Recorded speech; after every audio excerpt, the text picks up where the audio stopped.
Ce podcast est réalisé avec le soutien du Centre pour la cybersécurité Belgique.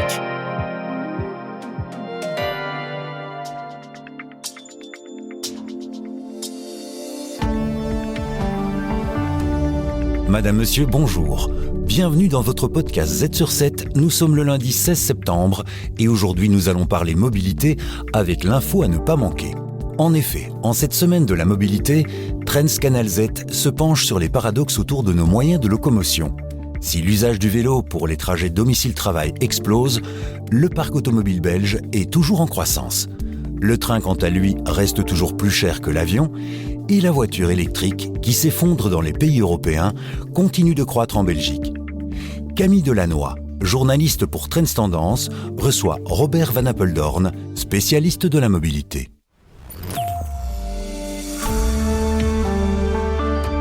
L'info à ne pas manquer. Un expert interviewé par Trends Tendance analyse les racines d'une actualité forte. D'ici 2032, la SNCB va faire circuler 10% de trains supplémentaires et transporter 30% de passagers en plus. Donc pour parvenir à cet objectif, il était prévu d'avoir 2000 trains supplémentaires d'ici 2026, mais la société ferroviaire a récemment annoncé reporter l'expansion de son offre de services. Quelles sont les raisons exactement ? Bonjour Camille, alors les raisons avancées, c'est le manque de personnel, surtout dans le nord du pays, la difficulté à recruter des personnes pour conduire les trains, et alors aussi la difficulté à avoir les sillons, c'est un terme technique, c'est-à-dire l'accès au rail aux heures souhaitées.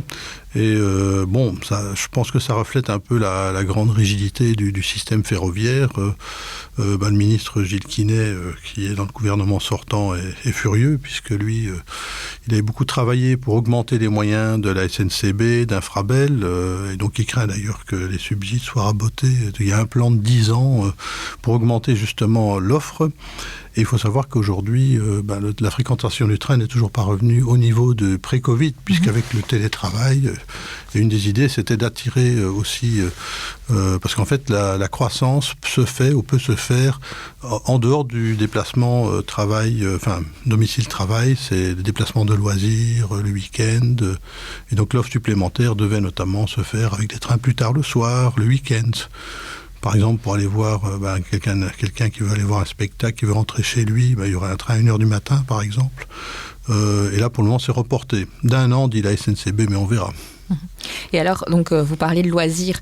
Il y a notamment les vacances aussi. Donc, le train, c'est le moyen de transport qui est le plus vert. Mais il reste cependant très peu accessible en comparaison à l'avion. Si on regarde un billet d'avion pour partir sur une courte distance, l'avion reste de toute façon plus intéressant au niveau du tarif. Oui, il y a plusieurs raisons. Alors, au ferroviaire, dans le monde ferroviaire, et chez M. Gilles Quinet et chez d'autres, on dira qu'il y a des subsides aussi indirects. C'est-à-dire que l'avion, le kérosène n'est pas taxé. D'autre part, le train international ne peut pas être subsidié. Ça, c'est la conséquence de la politique européenne d'ouverture à la concurrence. Et aussi, structurellement, il y a un souci, c'est qu'un train, il roule sur des rails, et pour rouler sur des rails, il faut payer des péages qui peuvent être très élevés, surtout si vous êtes en train à grande vitesse. Alors qu'un avion, une fois qu'il a décollé, il ne paye pas pour passer dans les nuages. Donc, ça explique. Il y a très peu de concurrence aussi pour le train, en fait, finalement. Alors, il y a très peu de concurrence. Alors là, c'est un problème structurel qui est que le secteur ferroviaire, bien qu'il soit ouvert à la concurrence, suite à différentes mesures européennes, par exemple sur Bruxelles-Paris et Bruxelles-Londres, il n'y a aucun concurrent, sur le rail en tout cas.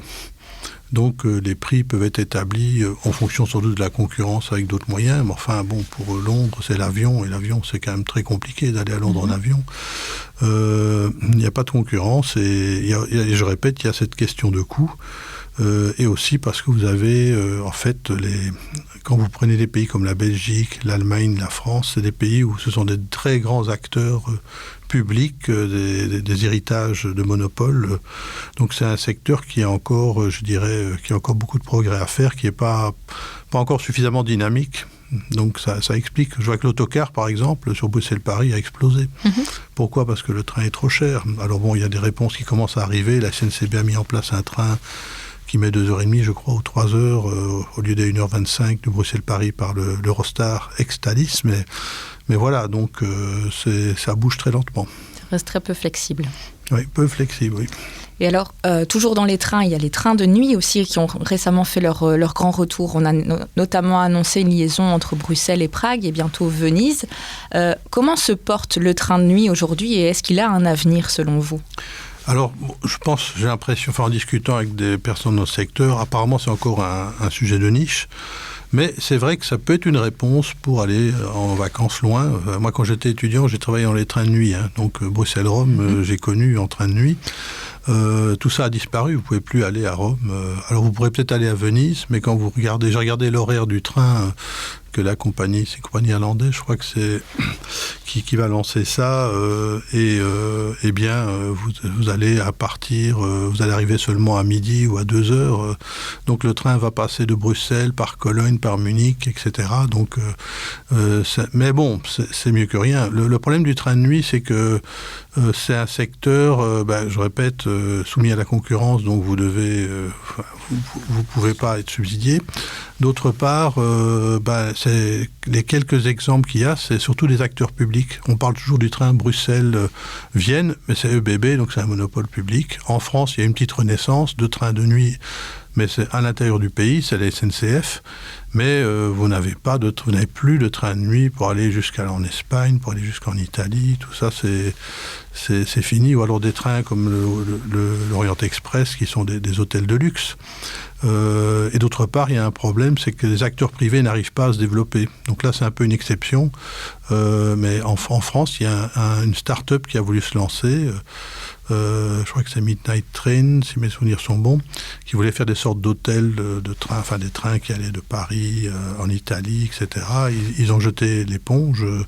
Ils se sont heurtés à des tonnes de problèmes parce que pour eux, c'est parce que c'est un marché où c'est surtout les ex-monopoles qui, je dirais, sont encore dominants. Et quand vous êtes une petite entreprise privée, un acteur privé, eh ben, vous avez peu de chance. Alors la société néerlandaise qui fait donc le Bruxelles-Berlin, Prague, qui va aller à Munich, elle essaye, mais elle a des voitures qui datent des années 60, parce qu'il n'y a pas de matériel disponible. Si vous voulez en commander, c'est 6 ans au moins.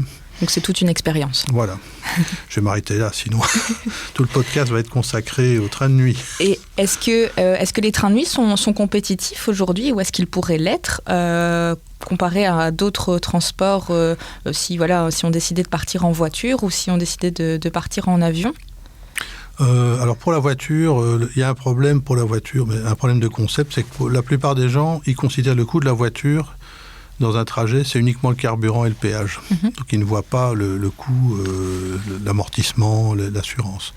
Donc là, ça va peut-être être difficile si vous allez à 4 dans une voiture à comparer le prix que vous avez payé en train de nuit. Parce que les trains de nuit, ils utilisent comme les trains de jour internationaux, le yield management cher au monde aérien, donc très vite les tickets peuvent revenir assez chers. Et après, je ne sais pas par rapport à l'avion, je crois que c'est très difficile. C'est quasiment impossible. Donc, je pense que c'est vraiment une volonté de dire je vais prendre le train de nuit. Parce que si vous allez, faites Bruxelles-Berlin, vous savez qu'un ticket d'avion aller-retour, je sais qu'on parle beaucoup de tickets à 25 €, mais enfin, souvent en moyenne, l'aller-retour, si vous avez un bagage en soute, c'est à peu près 200 €.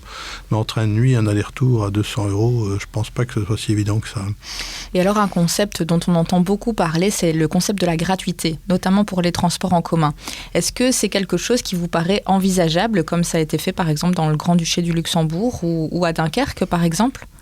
Effectivement, c'est un sujet qui revient en Belgique aussi, puisqu'on applique une gratuité partielle pour certaines catégories, les jeunes, les retraités, je ne sais plus, donc il y a... Oui, moins de 25 ans. Voilà, moins de 25 ans, voilà. Donc, alors le Grand-Duché de Luxembourg, c'est le cas le plus absolu, puisque là, tout est gratuit, tram, bus, train, en deuxième classe, bien sûr, mais...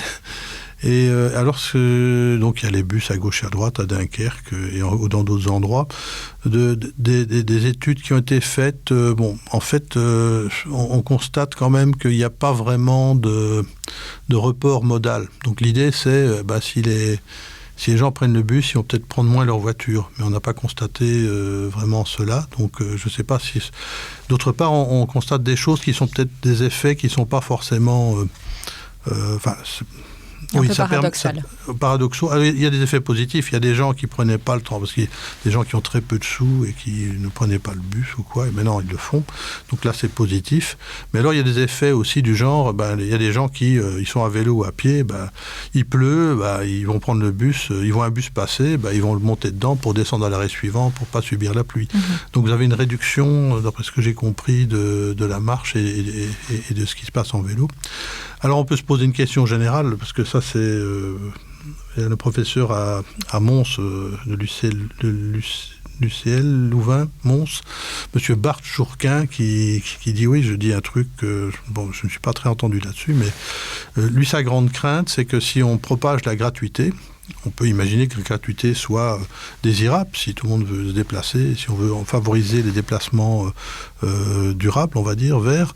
Mais il lui dit, mais alors on va encourager la mobilité, donc on va devoir mettre plus de trains, plus de trams, plus de bus, et peut-être que tous les déplacements seront plein de déplacements de loisirs. On a eu le cas en Allemagne, où c'était pas la gratuité, mais pour un prix très modique, vous pouviez accéder à tous les trains pendant 1 mois ou pendant 2 mois, je ne sais plus. Et il y a des gens qui voyageaient frénétiquement, et en fait, on risque finalement d'augmenter les émissions. De donner l'effet inverse alors à ce qu'il souhaitait.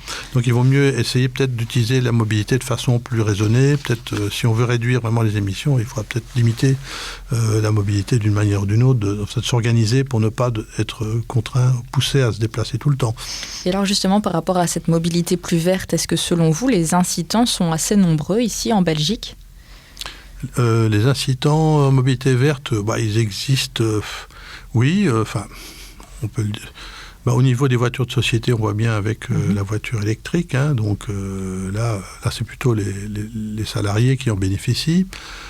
En Flandre, ils ont mis une prime qui est bientôt à l'arrêt pour l'achat de voitures électriques, donc il y a quand même des incitants.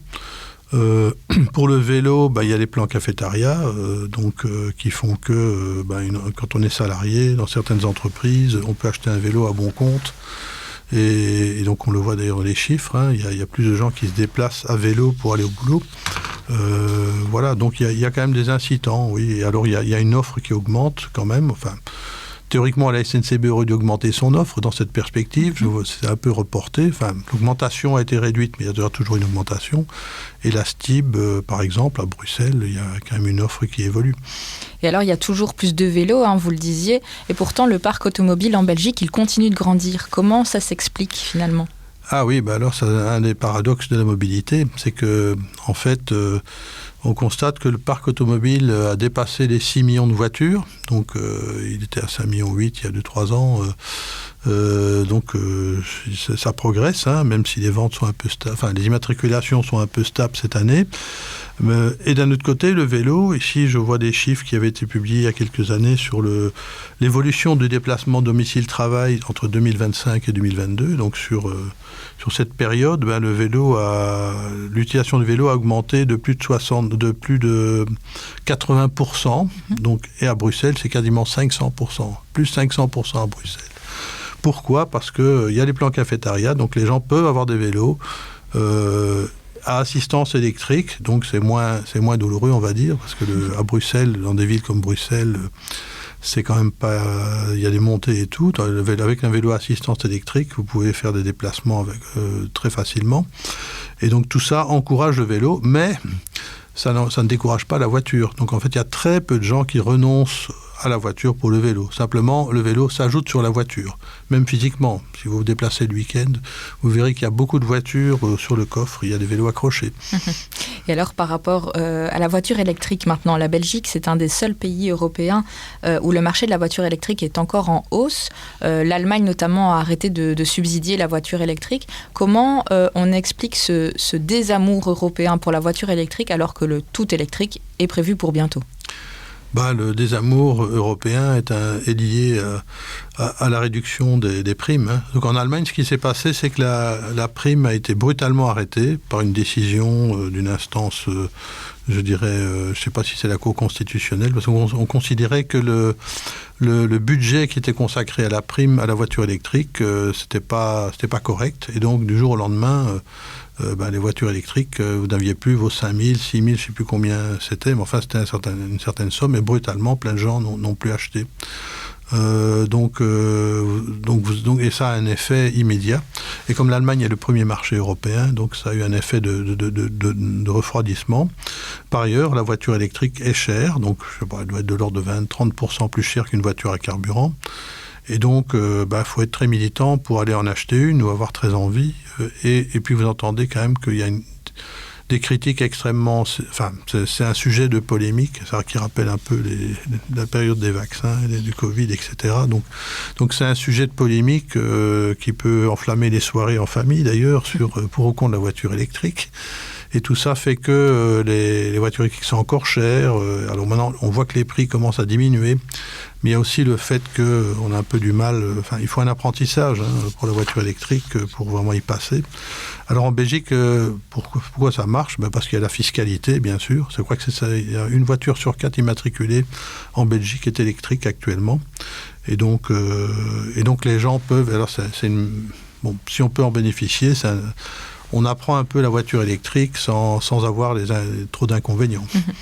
Et alors, donc cet été, la proposition des 19 communes de la région bruxelloise de s'accorder sur une taxe de 125 € par point de recharge pour la voiture électrique avait suscité la controverse. Alors aujourd'hui, il n'y a toujours pas d'accord entre ces 19 communes, mais est-ce que ça n'envoie pas finalement un signal négatif à ces entreprises qui veulent investir dans la région ? Oui, ça envoie un signal négatif, ça c'est clair. Après, quand vous regardez les chiffres, si vous analysez un peu, parce qu'on a dit oui, mais ça va augmenter le coût des recharges et tout, en fait, 125 € divisé par 365 jours, et si vous imaginez qu'on utilise les bornes peut-être 10 heures par jour, 5 heures par jour, je crois que vous arrivez à quelques dizaines de centimes par borne par jour, donc ça reste minime. À mon avis, c'est symbolique. Après, les communes, elles cherchent des sous partout, donc voilà. Donc, je pense que c'est un mauvais signal quand même, parce que, on essaye quand même d'encourager la voiture électrique chez les gens qui ne peuvent pas la charger chez eux. Donc là, c'est un peu l'idée. Mais apparemment, il y a un désaccord entre les communes pour trouver une somme, pour trouver un système commun, donc les 125 €. Le risque, c'est qu'il y a des communes, c'est déjà le cas, qui vont taxer, je crois qu'il y en a une qui met 280, indépendamment, c'est déjà le cas, je crois. Donc une qui va dire 300, l'autre 100, etc. Donc selon les besoins financiers. Merci de nous avoir écoutés, que ce soit en voiture, en vélo, à pied ou même en train. Il s'agissait de votre Z-Podcast, accompagné de Robert Van Apeldoorn, spécialiste de la mobilité. On se retrouve demain pour un nouvel épisode. Mais avant ça, restez à l'écoute pour un volet légal avec le Centre pour la cybersécurité Belgique. Z sur 7, le podcast quotidien de Canal Z.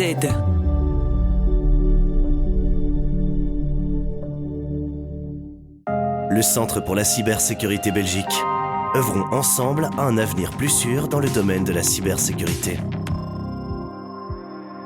Bonjour, je suis Valérie du Centre pour la cybersécurité Belgique. La loi NIS 2 sera applicable à partir du 18 octobre 2024. Et à partir de cette date, le CCB travaillera avec les autorités sectorielles pour s'assurer que les entités NIS 2 s'y conforment. Elle vérifiera que les entités s'enregistrent, signalent les incidents significatifs et prennent les mesures de cybersécurité appropriées. En tant que service d'inspection par défaut, le CCB s'efforcera d'abord d'obtenir une remédiation de la part de l'entité elle-même, mais il pourra, si nécessaire, adopter les mesures administratives appropriées. Il peut s'agir d'un simple avertissement, mais dans les cas les plus graves, l'exercice d'une fonction de direction peut être interdite, ou une amende administrative est possible. Mais ce n'est certainement pas notre premier réflexe. Vous voulez plus de détails ? Allez sur le site atwork.cephoneweb.be. Le Centre pour la cybersécurité Belgique. Œuvrons ensemble à un avenir plus sûr dans le domaine de la cybersécurité.